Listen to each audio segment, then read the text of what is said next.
अस्सलाम वालेकुम dear students, class 9th कैसे हैं? ठीक ठाक है। मुझे उम्मीद है कि आप खुशोखुर हैं। डियर स्टूडेंट्स, आज हम करने जा रहे हैं एक्सरसाइज 2.6 और इसका क्वेश्चन नंबर 1 है जिसमें लिखा है कि आपने ट्रू फॉल्स बताने हैं कि कौन सी स्टेटमेंट ट्रू है और कौन सी स्टेटमेंट फॉल्स है। तो चलते हैं क्वेश्चन की जानिब। स्टूडेंट्स यहाँ पर देखिए, माइनस का 3 अंडर रूट किसके इक्वल है? 3 के इक्वल। क्या ये 3 के इक्वल है कि नहीं? तो हम इसको सॉल्व करेंगे तभी पता चलेगा, वरना इसके अलावा इसको रट्टा नहीं लगाना कि ये ट्रू है या फॉल्स है। तो चलते हैं इसको सॉल्व करते हैं जी। ये हमारी लेफ्ट हैंड साइड है। लेफ्ट हैंड साइड को सॉल्व करते हैं। -3 मीन्स बी क्वाइट -3 का स्क्वायर और ऊपर क्या ले लिया हमने? Under root. तो स्क्वायर अंडर रूट से कट गया, आंसर क्या आ गया? -3। एक प्रोसेस तो ये है इसको सॉल्व करने का। चूंकि आंसर -3 आ रहा है लेकिन ये बता रहा है +3, so this is the false. Second, iota की 73 को सॉल्व करेंगे। अगर तो आंसर माइनस अयोटा आ जाए तो ये हो जाएगा ट्रू, और अगर ये माइनस अयोटा ना आए तो ये हो जाएगा फॉल्स। तो चलते हैं अयोटा की 73 की जानिब। अयोटा की 73 को हम क्या लिखेंगे? 72 एंड अयोटा की 1, क्योंकि 72 में 1 ऐड करेंगे तो 73 हो जाएगा। और यहाँ मैंने आपको पहले भी बताया कि आपने एक एक्सपोनेंट मैक्सिमम लेना है जो 2 पे डिविजिबल हो। तो 72 एक मैक्सिमम अमाउंट है जो 2 पे डिविजिबल है इन 73। तो जो बाकी एक बचता है वो अयोटा के साथ हम सेपरेट कर देते हैं। अयोटा की 72 को हम लिखेंगे अयोटा स्क्वायर एंड 36 को 2 से मल्टीप्लाई करेंगे तो 72 ही आता है। और उसके बाद अयोटा स्क्वायर बनाने की खास लॉजिक है, क्योंकि अयोटा स्क्वायर सभी जानते हैं -1 के बराबर होता है। तो मैं यहाँ पे -1 का यूज करूंगा अयोटा स्क्वायर की जगह पे, और ऊपर पावर है 36 एंड ये है अयोटा। मैंने बोला था कि माइनस की पावर में अगर इवन नंबर आ जाए, एक्सपोनेंट इवन आ जाए, तो ये माइनस का 1 क्या बन जाता है? +1। सो +1 तो ये बन गया, और साथ में अयोटा का 1 से मल्टीप्लाई करेंगे तो अयोटा आंसर आता है, जबकि ये तो है माइनस अयोटा भैया। तो हम क्या करेंगे? This is the false. उसके बाद अयोटा की 10 है। अयोटा की 10 को सॉल्व करते हैं। अयोटा की 10 को हम लिख सकते हैं अयोटा स्क्वायर की पावर 5। अयोटा स्क्वायर -1 होता है, ऊपर पावर 5 ले। अगर -1 की पावर ऑड आ जाए तो आंसर क्या आता है? -1। तो यहां पर ये -1 ही आंसर आ रहा है। इसका मतलब ये है आपका ट्रू। सो ये this is the true statement. तो इस तरीके से हमने फॉल्स, फॉल्स और ये ट्रू है। दरअसल इनको सॉल्व करके ही पता चलेगा कि कौन सी स्टेटमेंट ट्रू है और कौन सी फॉल्स है। तो चलते हैं नेक्स्ट क्वेश्चन की जानिब में, साथ साथ लिएगा। तो स्टूडेंट्स, ये है हमारा नेक्स्ट फोर्थ पार्ट, और जिसको हम सॉल्व करने जा रहे हैं। यहाँ पे कहते हैं complex conjugate of this is this. मतलब कि आपका ये कॉम्प्लेक्स नंबर है और ये इसका क्या है? कॉन्जुगेट। सो कॉन्जुगेट हम खुद से निकालेंगे अपना कि कितना कॉन्जुगेट निकलता है। हम पहले इस कॉम्प्लेक्स नंबर को उठा लेते हैं, सॉल्यूशन में ले आते हैं। 6 अयोटा प्लस अयोटा स्क्वायर। सबसे पहले आप तो ये देख के परेशान हो रहे होंगे कि सर यहाँ पर कॉम्प्लेक्स नंबर में तो हमने पढ़ा है कॉम्प्लेक्स नंबर तो इस शेप का होता है, a+b अयोटा की शेप का होता है, मगर इसमें तो एक अयोटा स्क्वायर आ रहा है, फिर एक अयोटा आ रहा है। ये किस किस्म की शेप है कॉम्प्लेक्स नंबर की? कॉम्प्लेक्स नंबर की शेप तो सर यूं होती है, एक उसमें रियल पार्ट होता है, एक उसमें इमेजिनरी पार्ट होता है, ये शेप होती है। तो लिहाजा हम क्या करेंगे? सबसे पहले इसको इस शेप में कन्वर्ट करेंगे, ऐसी शेप बनाएंगे, इसको सॉल्व करेंगे, देन एनालिसिस करेंगे, देन उसको फाइंड करेंगे उसका कॉन्जुगेट क्या बनता है। ठीक है? आपको पता है a+b अयोटा एक कॉम्प्लेक्स नंबर है, तो इसका कॉन्जुगेट क्या होगा? सिंपली आपने पॉजिटिव को साइन नेगेटिव में चेंज कर देना होता है, जो अयोटा से पहले होता है। ऐसी है ना? लेकिन अभी ये जो है ये आपका कॉम्प्लेक्स नंबर की जो स्टैंडर्ड फॉर्म है ये उसमें नहीं है। तो सबसे पहले इसको कॉम्प्लेक्स नंबर की स्टैंडर्ड फॉर्म बनाएंगे। कैसे बनेगी? इसको सॉल्व करते हैं। स्टूडेंट्स, ये जो अयोटा स्क्वायर है ये किसके इक्वल होता है? -1 के। ऐसे ही है ना? आप अयोटा स्क्वायर की जगह -1 लगाइए, लेकिन अयोटा की जगह पे वैल्यू नहीं लगानी, क्योंकि वो अयोटा अकेला है, आपको उसको वैसे ही रहने देना। इसके बाद बेटे प्लस माइनस, या यूं कर लीजिए +- -1। अब आप कहेंगे सर मैंने बोला था कि कॉम्प्लेक्स नंबर में जरूरी नहीं होता कि a+b अयोटा ही लिखा हो। अयोटा वाले पहली टर्म आ सकती है, बाद में कौन दूसरी टर्म भी आ सकती है। ये अगर आपने तरतीब लगानी लगा ली। -1 को ले आए शुरू में, और 6 अयोटा को ले जाएं बाद में, ऐसे भी ठीक है। देखिए माइनस का 1 शुरू में लिख लिया, ये देखें, और माइनस का 6 अयोटा बाद में लिख लिया। अब बताइए जो आपको शेप नजर आ रही है, ये एक standard form of complex number है। अब क्या करेंगे, अब इसका लेंगे कॉन्जुगेट, ठीक है। तो कॉन्जुगेट में मैंने बोला पहले का साइन चेंज नहीं होता, जो अयोटा से पहले का साइन वो चेंज होता है। अगर वो -6 अयोटा है तो वो क्या हो जाएगा, +6 अयोटा। सो ये है इसका कॉन्जुगेट। अब उसने जो कॉन्जुगेट दे रखा है हम उसके साथ टैली करेंगे कि ये वही है। जी बिल्कुल वही है, वही है।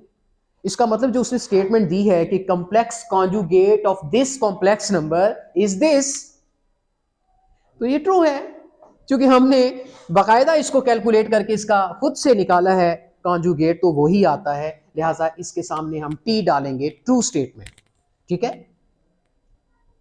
तो मुझे उम्मीद है कि ये क्वेश्चन समझ में आ चुका होगा। तो चलते हैं नेक्स्ट क्वेश्चन की जानब। तो स्टूडेंट्स 5th पार्ट की जानब चलते हैं, मेरे साथ साथ रहिएगा। यहां पर लिखा है difference of complex number and its conjugate is a real number. तो स्टूडेंट्स आपको पता है कि कोई भी कॉम्प्लेक्स नंबर अगर स्टैंडर्ड फॉर्म में लिखा जाता है तो उसे लिखा जाता है a + b अयोटा की शेप में। यहाँ कोई पर्टिकुलर शेप नहीं है, बल्कि जो स्टैंडर्ड फॉर्म की एक जनरल शेप है कॉम्प्लेक्स नंबर की वो दी गई है, और कहता है कि एक कॉम्प्लेक्स नंबर हो और एक उसका क्या हो, कॉन्जुगेट। अरे बताइए कॉन्जुगेट क्या होता है, ये क्या होगा, अगर ये z है तो कॉन्जुगेट क्या होगा, z', और a + b अयोटा की बजाय क्या आ जाएगा, a - b अयोटा।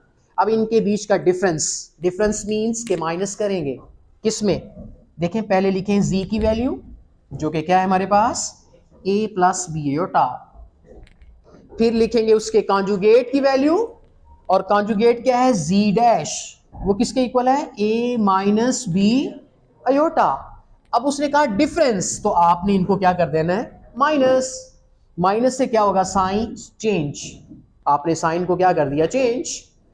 क्योंकि उसके स्टेटमेंट के मुताबिक मैंने लिया डिफरेंस, अरे किनका डिफरेंस, कॉम्प्लेक्स नंबर z का एंड इट्स कॉन्जुगेट का। z को ऊपर रखा, z' को उसके कॉन्जुगेट को नीचे रखा, और उनका डिफरेंस मींस के साइन नीचे के चेंज हो गए। अब मैं लेता हूं ये प्लस का a माइनस के a से कट गया, यहां क्या बचता है, z - z कॉन्जू। अब ये z है, ये z कॉन्जुगेट है, ये दोनों डिफरेंट है। अब इनके बीच में साइन कौन सा आ गया, माइनस का। आइए अब ये भी b अयोटा प्लस का है, ये भी b अयोटा प्लस का है, चूंकि माइनस तो फिनिश हो गया, साइन चेंज हो गए, तो ये बन गया 2b अयोटा। अच्छा अब देखिए ये आपका आंसर है, this is the answer of the difference of a complex number and its conjugate, this is 2b iota. अब मुझे बताएं ये रियल नंबर है कि कॉम्प्लेक्स नंबर है, जिसमें इमेजिनरी यूनिट आ जाए, जिस नंबर के साथ अयोटा टच हो जाए, वो रियल नंबर तो नहीं होता, वो तो कॉम्प्लेक्स नंबर होता है। इसका मतलब हमने क्या सीखा यहां से कि z और z' का जो डिफरेंस है वो एक कॉम्प्लेक्स नंबर है, मतलब वो नॉट रियल, वो रियल नहीं है। हाँ अगर अयोटा बीच में ना होता, अकेला 2b होता तो रियल हो जाता। तो इसका मतलब उसने स्टेटमेंट में कहा था इज अ रियल नंबर, तो ये स्टेटमेंट तो गलत है, क्योंकि आंसर तो रियल नंबर में नहीं आ रहा बल्कि एक कॉम्प्लेक्स नंबर आ रहा है।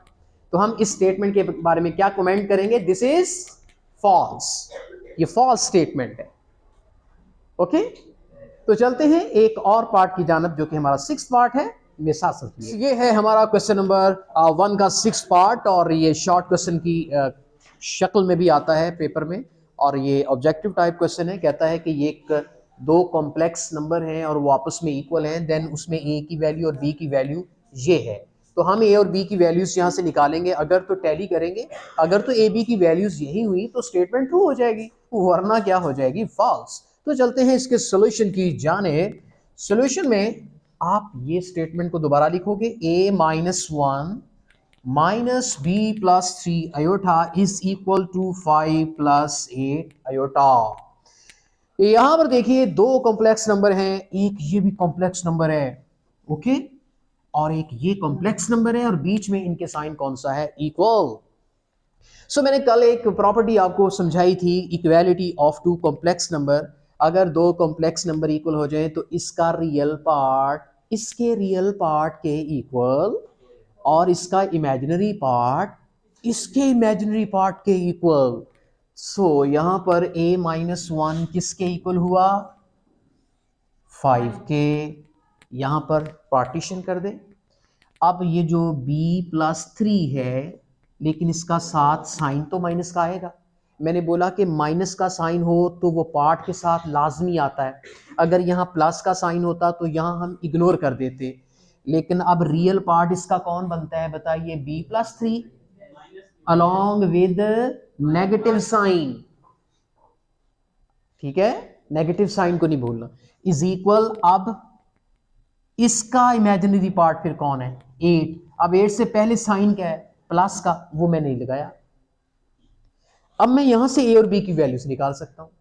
देखिए, मैंने रियल पार्ट को इसके रियल पार्ट के इक्वल किया, इसके इमेजिनरी पार्ट को, अयोटा के कोफिशिएंट को, दूसरी तरफ जो कॉम्प्लेक्स नंबर है उसका जो अयोटा का कोफिशिएंट है 8, उसको उसके मुताबिक उसके बराबर ले लिया।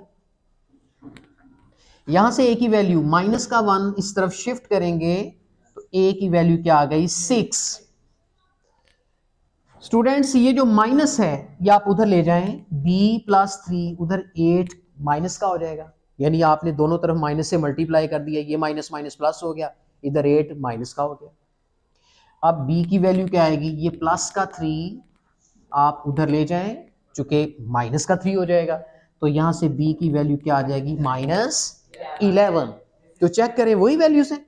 वाओ, बिल्कुल स्टेटमेंट के अंदर वही आंसर है जो हम निकाल चुके हैं। इसका मतलब हम गलत नहीं हो सकते, स्टेटमेंट गलत हो सकती है, लेकिन स्टेटमेंट तो हमारे आंसर के मुताबिक है भैया, लिहाजा हम क्या कहेंगे कि ये तो आंसर बिल्कुल ठीक है, तो इसको हम करते हैं ट्रू, क्योंकि हमारी ए बी की वैल्यूज भी वही आई हैं जो स्टेटमेंट में दे रखी हैं। तो मुझे उम्मीद है कि ये क्वेश्चन आपको दिलचस्प लगा होगा। तो चलते हैं नेक्स्ट क्वेश्चन की जानब, में साथ रहिएगा। स्टूडेंट्स, अब हम करने जा रहे हैं क्वेश्चन नंबर 1 का 7th पार्ट। इसकी स्टेटमेंट पे गौर करना है। कहता है the product of a complex number and its conjugate. पहले कॉम्प्लेक्स नंबर बनाते हैं, लेट कर लेते हैं z। एक कॉम्प्लेक्स नंबर है। जब किसी कॉम्प्लेक्स नंबर के बारे में यूं ही बात की जाए तो हम उसकी स्टैंडर्ड फॉर्म ले लेते हैं, a+b होता। इसके अलावा हमने कुछ और फॉर्म नहीं लेनी, ठीक है। एक स्टैंडर्ड फॉर्म है a+b iota, general form of complex number and its conjugate. अब मैं कॉन्जुगेट लेता हूं z डैश z डैश क्या होगा? a-b होगा। सो ये एक कॉम्प्लेक्स नंबर और ये उसका कॉन्जुगेट। अब इनका क्या लेना है? प्रोडक्ट। प्रोडक्ट मींस के z multiply z conjugate. Product का मतलब उनको मल्टीप्लाई करेंगे। सो z की वैल्यू पुट करेंगे, मल्टीप्लाई, फिर z कॉन्जुगेट की वैल्यू पुट करेंगे। अब z की वैल्यू क्या है हमारे पास? a+b iota and z conjugate क्या है? a-b aorta. अब इनका प्रोडक्ट लेंगे तो कहता है always non negative real number. भाई ये तो बाद में मालूम पड़ेगा, हम तो इसका प्रोडक्ट लेके ही चेक करेंगे कि क्या आंसर आता है। क्या वो नॉन नेगेटिव आता है? नॉन नेगेटिव मीन पॉजिटिव, कि पॉजिटिव आंसर आना चाहिए, और पॉजिटिव आंसर आना चाहिए। और कौन सा आंसर होना चाहिए? Real number. Real number means कि उसमें अयोटा नहीं आना चाहिए। तो चलते हैं, देखते हैं। स्टूडेंट्स, ये है आपका a+b, ये है आपका a-b। देखा जाए तो ये एक फार्मूला है। फार्मूला कौन सा है? आपने पढ़ रखा है a+b a-b is equal to a² minus. इस फार्मूले को यहां पे अप्लाई करेंगे जी, a² minus b²। Formula open करें, a का स्क्वायर तो a² होता है, माइनस b का स्क्वायर अयोटा का, मतलब ये जो स्क्वायर है ये b के ऊपर भी आ गया, ये स्क्वायर अयोटा के ऊपर भी आ गया। अब इसको सॉल्व करते हैं। फार्मूला अप्लाई किया है स्टूडेंट्स, यहां पे क्या करें? Equal a² minus b²। ये अयोटा स्क्वायर किसके इक्वल है? दिस इज, आप इसको सॉल्व करें, a² minus minus plus, next क्या आ गया? b को 1 से मल्टीप्लाई किया, b²। अब ये आपका आंसर है। इस आंसर में देखें अयोटा भी नहीं है, कोई नेगेटिव साइन भी नहीं है, मतलब ये नॉन नेगेटिव भी है और रियल भी है। ए स्केयर बी स्केयर दोनों रियल है, इनको प्लस करें रियल आ जाएगा। जिस नंबर में अयोटा ना हो वो नंबर क्या है? Real number.